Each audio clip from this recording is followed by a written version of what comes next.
Starting. Oh, here we are. Good morning.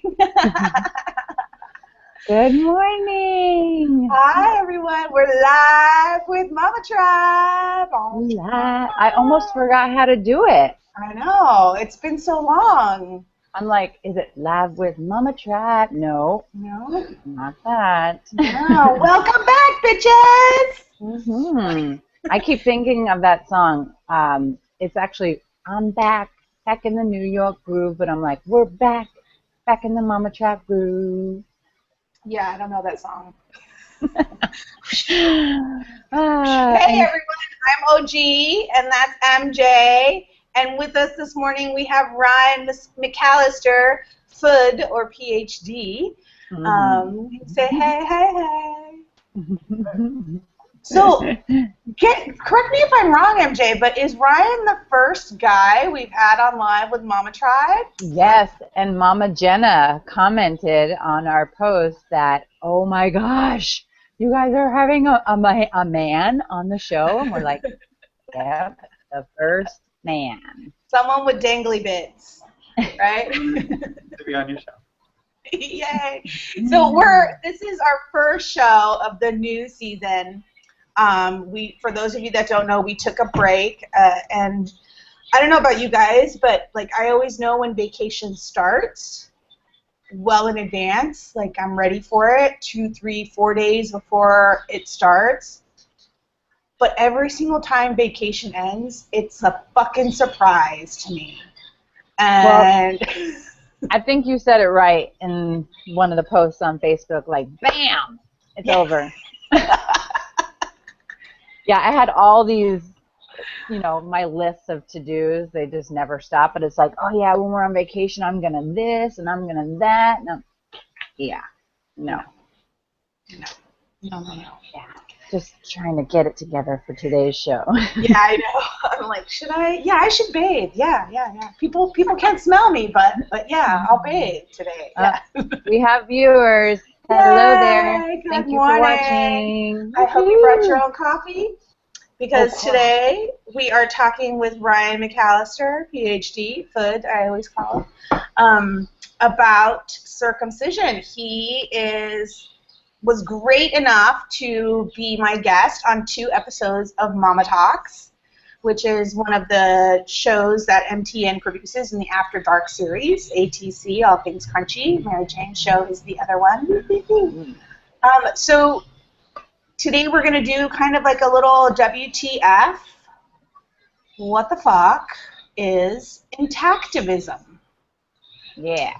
And we got to talk about, too, his other thing. We're gonna mesh that in on Breaking Bird. Absolutely. We've just got a lot to talk about today because we've been gone for so long. Did you miss us?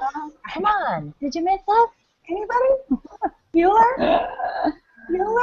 So Ryan, tell us a little bit about yourself and your family and how it is you, a physicist, became so entrenched and a determined advocate for the intactivist movement. Well, right. So my name is Ryan. I am by trade, I guess, a biophysicist. And I have a family. My daughter is 21 years old, and you have a 21-year-old daughter? Wait a minute. You look 21. well, thank you. Were you like 5 when you had her? Oh my God! I wouldn't really go back to being 21. It's really nice, some of the things that you accumulate with age. Oh hell yeah! I would not go back to 21 either. Dude, jeez. And yeah, I work as a biophysicist at Georgetown University, and I guess one of my interests, is circumcision. I actually got interested in that way back when I was in college. I was taking a senior seminar in ethics, a philosophy class, and I started to look at power dynamics and the idea of like power dynamics in relationships, particularly relationships where someone is supposed to be of service to another, or there's somebody with informational power and someone with decision-making power. And I realized there was this very odd case that I never really thought about before, of this thing where you have person who has the disciplinary knowledge, the physician. You have the parent who has the decision-making authority over this very vulnerable person who has no power to express their will at all, the infant. And so I got interested in looking at that case. In part, I got interested in looking at it because when I was in high school, in health class, that horrible, at least when I was in it, was a horrible. I don't know how many viewers remember transparency. Right? I put up the transparency, and they like point to the different parts of the body, and they were like, and here's the foreskin. That's the part of the baby that's cut off during a circumcision. And so now in college, looking back at that, I was like, why didn't that disturb me? Like, why wasn't I disturbed by this idea? And so I started. So then, as sort of a scientist / philosopher, I found it. We had a big library at the school, so I went and looked up, and I discovered what I found to be very disturbing information about what's known about the practice and its origins and its potential effects on people, and that it's unnecessary. And so just the idea of an unnecessary surgical amputation on a child was distressing. And I guess that just led to a long time of studying it and all of the social phenomena around it. Yeah, it's amazing to me because it's not something that I had ever considered beyond kind of like a periphery or just, side, nothing that I really even focused on, as a promiscuous woman in my early 20s. What? You? Yeah. It was, it was always kind of just like a joke about who was and who wasn't. And I shouldn't say it was a joke. It was just kind of treated very unimportantly, and it's just such a weird thing for me to think about. And I was thinking about this the other day, how as a woman looking at it in regards to a sexual partner, I was pretty much of the stance where, I have no say. It really doesn't affect me. I can't be a part of that decision because it's not my body. I can't give any input. But as a mother, considering it for my unborn son, it was a very different perspective. And I realized that I don't know how I feel about having differentiated my two roles in regard to the same topic. So I don't know if I should have been, like you said, more disturbed or more bothered by it in regards to looking at sexual partners as opposed to just my infant son. So this topic has just, it's so far-reaching and so many different, it's huge, just like you were saying, philosophically, ethically, morally, religious. I mean, it's just huge, and I'm really glad that we get a chance to talk about it, especially for the Girls in the Lindsay Project, which is a project that MJ and I do together. It's a community high school here in San Diego where teenage parents are allowed to finish high school by bringing their children to school.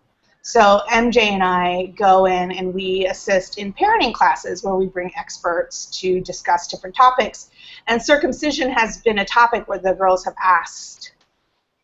And as I'd mentioned to you before, Ryan, it's one of those topics where I'm having a very hard time finding someone that can actually go into the school and talk to the girls about this. So I'm excited to give them the opportunity to at least view this video and then the hangouts that you and I did later to get some information.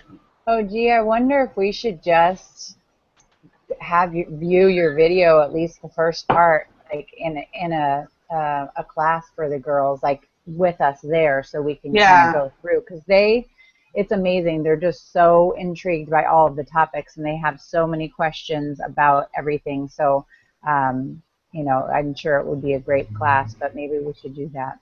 Yeah, I think that's a good idea. Or maybe Ryan can join us on a conference call or something. Yeah, totally. That would be awesome. And the videos that I've worked on are all free to use and to use parts of. So if you, because of the setting, felt like only this part was you could show, you can clip out the parts you want and make them into a single video and show it. Very cool. So excited that you have this information available, and I'm ready to do pretty much anything I can to disperse it. Thank Yeah, you know, it's one of those topics like almost like before I saw my sister have my nephew at home 16 years ago now. You know, you just think, okay, when you have a baby, you go to the hospital. You know, it's like one of the things when you have a son, you get him circumcised. You know, it's just like it's weird. It's a box that you just check off that we've expected to be there. Yeah. Kind of like until someone says, well, actually, I did it this way, and here's why. It's like, whoa! It opens up this like huge. It really is a Pandora's box, you know. Thank you. It really is. Finishing my sentences. I love you. Hey, just want to let you know real quick that we have somebody that has commented. I don't know if he or she, because I'm not sure who it is. Be Love Now said, "Yay! Happy to see you ladies back."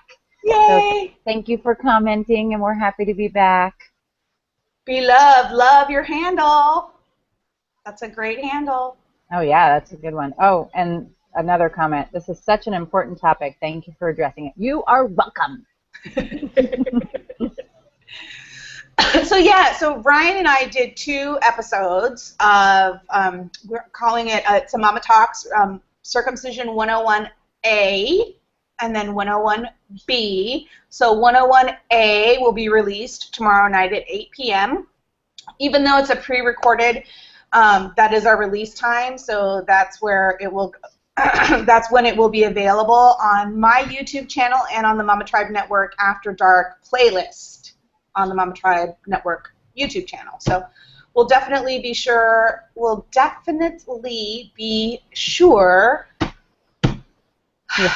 Drink some more coffee. It's one of those.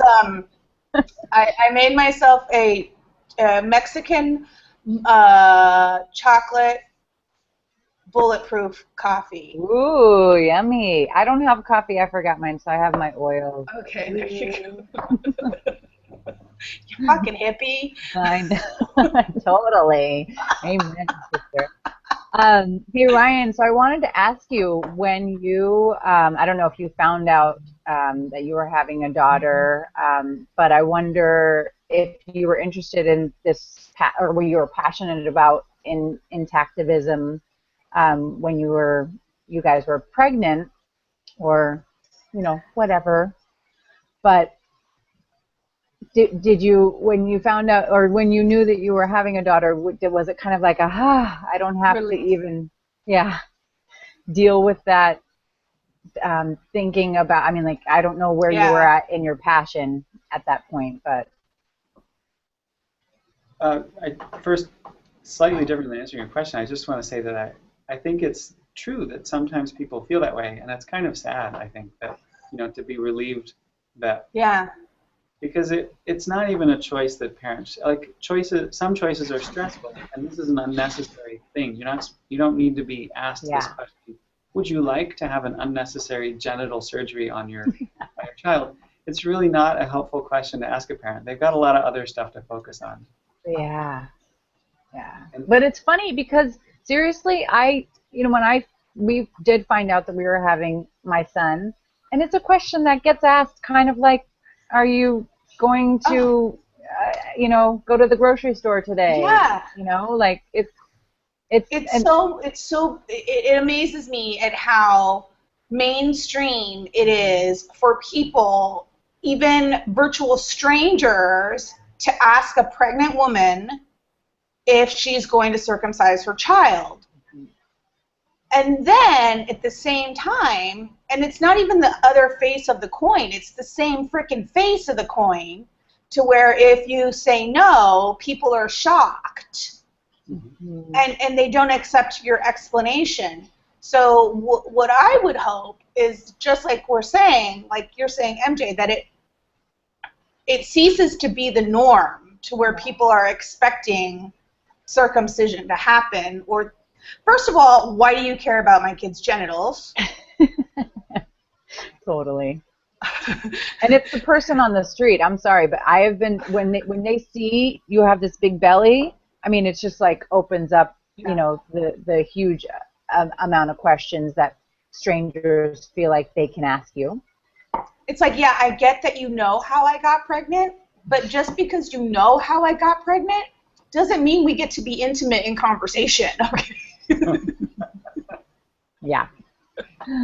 I was walking around my neighborhood, like 8-9 months pregnant, pretty big, but I got stopped by a stranger like, oh, I just wanted to let you know, like when you first have the baby, please don't eat broccoli because that causes a lot of gas and gas for the baby. And I'm just like, okay, like I already knew that, so thank you, you know, but also to how weird. Yeah. So, yeah, those kind of conversations. Very bizarre. Yeah. People are strange, and you know my favorite hashtag, people suck. So that is my favorite hashtag, people suck. But I'm really excited to have had the great luck to meet Ryan and to get in touch with him because we're going to have him on a ton. So brace yourselves, mamas, for Papa in the mix.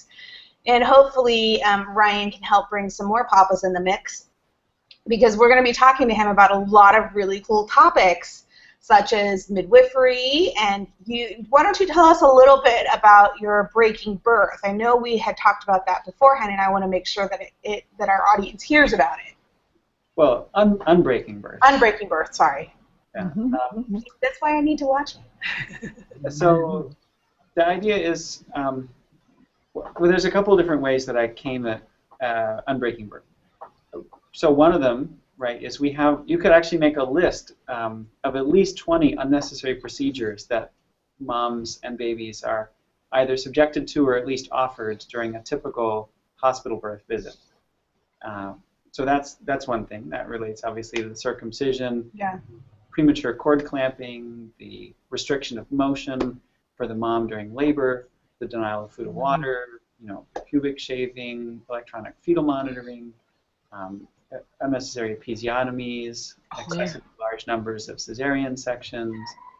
The list goes on, and some of these I think to people sound fairly minor, but even the ones that might seem minor to people, like I think a lot of people think cord clamping. Well, it's, you know, they don't feel it, it's not a thing, but you know, that's actually the baby's blood that's still in the placenta and the baby's ability to breathe. So Right. while this blood is coming in from the mom, it's delivering oxygen and oxygen, nutrients, and the rest of the baby's blood for several minutes.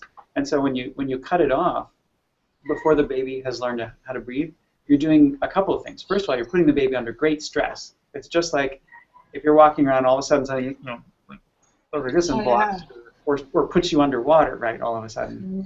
You know, now we've made the baby learning how to breathe an emergency rather than like something that can take a few minutes. And we've created an epidemic of anemia in babies because there's a significant amount of blood compared to the baby's blood volume coming in still. Wow, yeah, I hadn't even, we did the delayed clamping, and I did some research on that, but it didn't, until you said it right now, it didn't quite click about, so now I've just denied my child half a pint of blood. Yeah. Well, if you scale up, not half. Well, yeah, no, I'm just saying the equivalent, the equivalent to, everything is relative, and yeah. I tend to exaggerate, so. But also the suffocation. I mean, birth is stressful. There's no need to make it any more stressful for either. I mean, yeah, they just came through a very dark and squishy tunnel. They don't need. And they did a ton of work too. So I mean, that's the thing that I think people don't realize either. Is like they think it's just the mom doing the work, but no, their journey is hard too. They are figuring out how the hell to get out. Yeah. So we did, I think we waited for like an hour and a half after my son was born, and then finally like, oh yeah, we've got to birth the placenta. I forgot about that. Might as well cut the cord soon, I guess. So, so that's just one of the indicators that something's a matter, that we have all of these unnecessary procedures. But down to like, what is it that's a matter? You end up trying to think about how our society has framed birth. What do we imagine birth to be, and this transformation from pregnancy to two different people. How have we trained practitioners? Where did the field of obstetrics come from, and how are obstetricians trained? What do they believe birth is? What do they believe their role in it is? And the whole idea of relationships. What's the relationship between this care provider and the people with whom they're providing care? Mm. So unbreaking birth, the idea is that birth is not inherently broken. Birth is in general a very healthy process. And yeah, there are some times where something significant goes wrong. So we need practitioners like obstetricians who are very skilled at very complicated things like a cesarean section. Right. You need a cesarean, which sometimes you do. You don't want somebody for whom it's their first time, where they're just trying to kind of figure it out. You want somebody who's skilled at that. Yeah. At the same time, there are a lot of skills that, because we've so focused on metrics on this model, we've gone too far in that direction. We've come at all births thinking that we need to do a bunch of interventions. Right. So to balance that, it would be useful, in my opinion, and I think what Unbreaking Birth is going to do is show the extremely large variety and amount of data that we have supporting this idea, that midwives know a lot about well birth and even certain kinds of birth problems, how to handle them with more conservative interventions. And so they have a lot to contribute to the field of obstetrics. And so what ideally would happen is some kind of system could evolve where obstetricians and midwives work together as team members, and most people, their primary care person in a birth would be a midwife, and they would escalate under Yeah, that would be great. I think that even if you're having a hospital birth, every mama should have a midwife. I mean, when you were just talking, Ryan, about the relationship between an OB and a pregnant mom, I mean, that is what made me go to midwifery. Was I did have an OBGYN for our first couple of visits in the very early stages of my pregnancy with my son, and I just felt so unconnected, felt so just alone, very alone, and just like, this person does not care for me at all. I'm just a number. And once I started my care with my midwives, I was so excited to go to see them. I felt like they really cared for me, but most of all, I felt like I knew that they were going to keep me safe throughout the whole pregnancy. If there's ever a need to have intervention, they were going to be the ones to be able to tell me as soon as possible. The visits are so different with midwives, and my philosophy on birth, no matter where you birth, I had a home birth. That's not for everybody. I absolutely know that. You have to be comfortable. If you are not comfortable, it's the Ina sphincter law. The baby's not coming out if you're not comfortable. So, throughout your pregnancy, and there's lots of fear that comes with birth because of mainstream, because of just information, that you come across, people you come across. So I think that was really helpful in my care with my midwives, was approaching those fears and releasing them and finding a way to talk about them, and getting my body physically and my mind mentally prepared to do the job that I needed to do. And that is the only way, in my mind, that a baby is birthed, if you're comfortable. Well, I blame the Victorian era and the Victorian sensibilities for a lot of our cultural feelings towards pain, towards any extreme joy or anything like that, but in particular in regards to our bodies. And women, thanks to the Victorian era, have been, well, that's particularly when midwifery started to be diminished and men started really taking over that aspect of medicine, women's health medicine. But the point I'm trying to make is that I think that we have been so trained to believe that pain, any sensation that is not good is bad, and therefore, you know, we need to have as a painless birth as possible because pain is really beneath us. You know, that's just a very kind of base and not necessarily dirty, but that's just a very base and for the masses, the rabble kind of thing, you know, that we all want to be that Victorian lady who has somebody else do everything for her, including carrying the pain of birth. Right. And, you know, I think one of the things as far as pain goes is that for me, it was really helpful to understand why, you know, why we're having these feelings, why and how, you know, how the uterus is contracting and how it's, you know, it's like squeezing this way and it's squeezing, you know, up and down and side to side. I mean, like, you know, once I understood that was happening, I was like, okay, you know, that this is what's happening, but it's also bringing me closer to my baby every time that I have these feelings, these contractions, these surges. So yeah, and I was like, surge, bite me, okay? It's a contraction. It hurts. There is a train running through my body. Don't candy coat this. I'm the candy coater. I know. I'm just like that's, but you know, so this conversation is just going to go on and on. Particularly, I want to save it for when we do the Unbreaking Birth episode, and we're already inching towards the end of today's show, and I want to make sure that we broach on the upcoming MTN After Dark series with ATC and All Things Crunchy with Dr. G. Why don't you go ahead and tell everyone about what you've got in the works with him, Em? Yeah, well, you know, I have Dr. G on my show a lot. I love the hell out of him, and he's so knowledgeable. So, and it's, you know, until y'all tell me what you want me to do, I'm just going to keep on being selfish with my shows.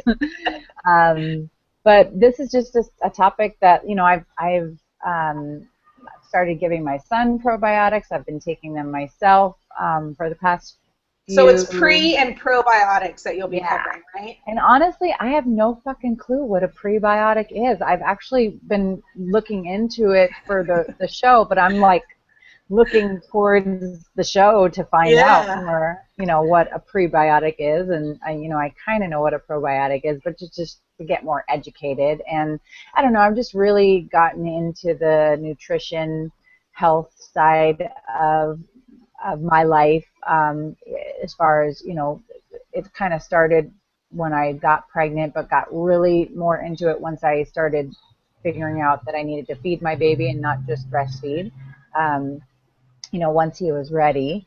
But then, you know, so it's really just on that aspect of just finding out the information myself, and then hopefully educating you all, because you're probably right there with me. It's something that you... Well, you know, I remember when I think I was like in 5th or 6th grade, and as you probably figured, I was a very outspoken student as a child, and certainly through college. But I remember a teacher told me one time that I needed to ask questions, that I should never feel embarrassed to ask questions, because there were people who are too embarrassed to ask questions. And that every question I ever have, 5 other people have it, but may not have the nerve to ask it. Right. So you're not being selfish. At least that's what I tell myself. It's like, I have these questions, I want answers, and I bet damn sure that there's a bunch of people out there with those same questions. Yeah. So, well, that's why I call my show All Things Crunchy, because I just want to know everything that's crunchy. Yeah, natural, holistic, hippie, whatever you want to call it. I'm so interested in it, and there's not a topic that I've come across that I haven't like implemented in my life, you know, and started or already been doing, and so I'm like, yay, pat myself on the back. But Yay. yeah, so So very cool. that's my show will be on the 9th of October, but first we've got your show tomorrow night, Right. the first show of the Circ 101. Yep. And then you're going to do... And then, well, Circ 101B will be on October 16th. But before we get too far ahead like that, I wanted to say that our next live with Mama Tribe, we're going to have Jean-Marie Pénal from Voilà Montessori. She's getting into Google Hangouts too. I know. That woman is, she's a rock star as far as like really pushing and sharing her passion. You know, Yeah. she's got all kinds of really great short videos on Montessori, and she's fabulous. She's been with us to the Lindsay Project a couple of times, and I just love her. I think she's great. So we're going to have her on next week for Live with Mama Tribe, demystifying Montessori. Yeah. And then after that, I also wanted to kind of give a little plug out there for Miss Gina Hooch. I know I slaughter her last name. Right. She told you in the email you're gonna mess it up. Yeah, I know. But we're gonna have her on. I'm gonna have her on for October 30th, Mama Talks, and she is president of Canna Moms. She is a blogger who is an advocate for cannabis use and motherhood, and she's had some really interesting, I guess you would call it, it's not is it feedback, flashback? What is it called? Where's the phrase in English? I do not know. I do not know. It's the public reaction to some of her blog posts have been pretty... Backsplash? No, not a backsplash. Affleck? I don't know. What the... Affleck, yeah. Affleck. Anyhow, so we're going to have her on, and I'm really excited to talk to her about that. And again, that's one of those topics that is very taboo, but much like this one, is slowly becoming more accepted, at least as a discussion point in mainstream. So I'm excited to be a part of that. And we've just got a great season ahead of us, and I'm super excited, and I'm looking forward to hearing from you guys. Somebody out there, email us, please. Mama Tribe Network at gmail.com.